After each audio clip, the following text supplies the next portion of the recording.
Hello,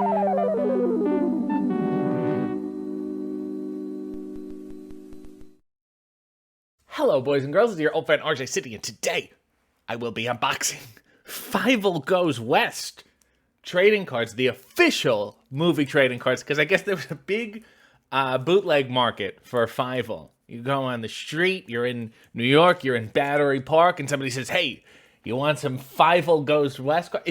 Was this the sequel? Oh yeah, an American Tail. So there was an American Tail, and then there was American Tail Fievel Goes West. And Fievel, I saw this when I was a kid, but I wasn't colorful enough, and it was a little too meaningful and was trying to say something to really grab me as a kid.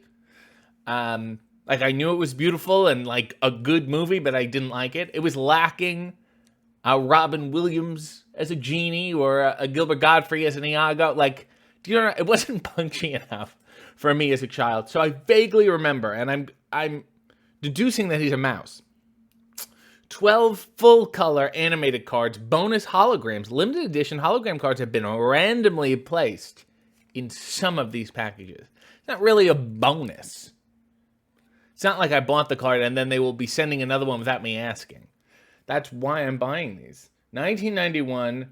Oh, there's also a free trading card checklist. Oh, you have to send your name and address, zip code, and birthday to an American Tail checklist offer. Churchill, Maryland, which was really the epicenter of animated trading cards. Collector's album, customized with special logo, and 17 9-card collecting sheets for only $20, including shipping and handling. And then the same address. It's a limited edition, though, so you can't get them anymore. This is a nice package, though. It's white.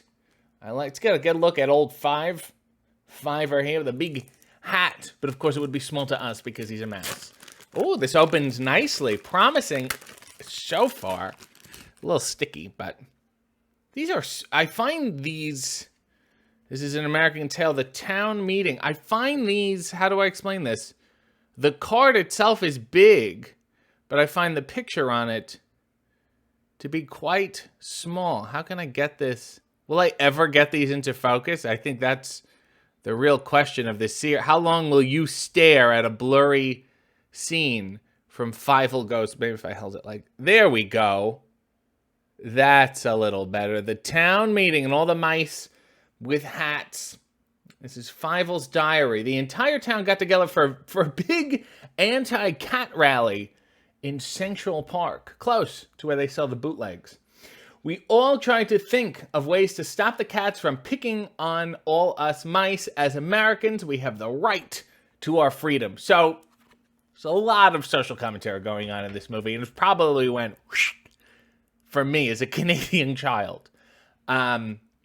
I do like how it's called. It's Fievel's diary, and it's written so it tells you as he's writing.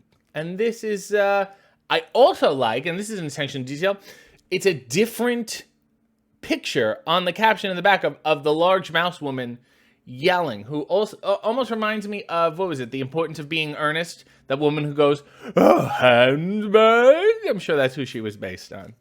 "Are your parents living?" She used the full range. An American Tail overboard. And this is what happens to a mouse, even if there's just a little bit of rain. And this can happen, and it's terrible. And none of his clothes ever seem to fit. But who is this hat for? He's not wearing a human's hat, because he would be completely inside it. He's not wearing a mouse's hat, because it's not fitting him. Is it for a larger mouse? Is it a cat hat? Who knows? Let's read his diary here.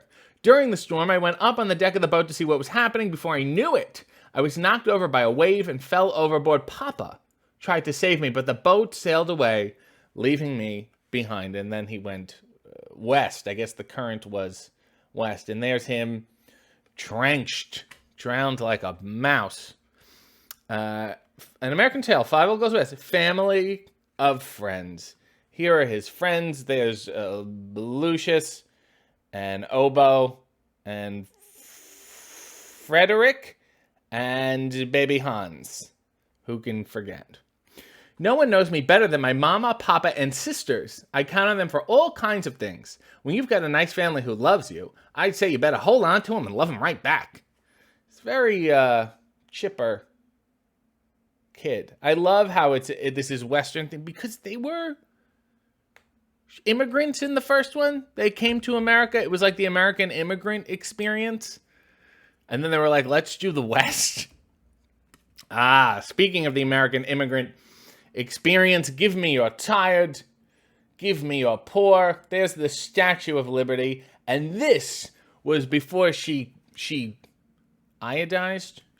Before she was green. People forget that it's copper or bronze or the hell this shit is. So this may have been confusing to people who did not have a rudimentary understanding of how metals change. You know, I'd be like, that's not the statue. That's a weird artistic choice. I said as a child. Henry's statue turned out to be the famous Statue of Liberty. It stands for the freedom we all found in America. We flew around it, and I looked westward to see the frontier I wanted to see someday. So that's him on the back of a pigeon?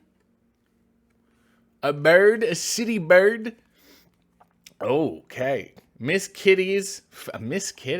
Isn't it weird that there's another character named Miss Kitty, but this time it's in a family? There she is. How do you put lipstick on a cat? That is difficult. That is an artistic achievement. As Miss Kitty gracefully hops onto a wagon going west, she throws a final farewell kiss to Tiger, who stays calm until the wagon disappears in the distance. Then it's crying time for the tender-hearted Tiger. Let's get a picture of Tiger there. He's adorable. Not a lot of Tiger merch, I gotta say.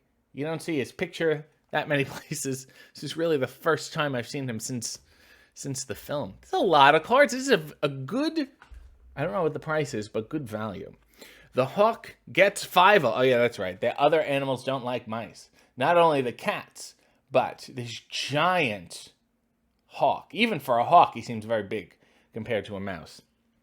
And this is oh yes, okay. This isn't his diary. This is now written in a different person. Well, this isn't just Fievel's day. As he leaps from the scorpion's hole, the dive-bombing hawk swoops down and nabs Fievel from behind. He screams for help, but there's no one to hear him. It looks like Fievel may end up being the hawk's next meal. Of course, this is not how Fievel dies.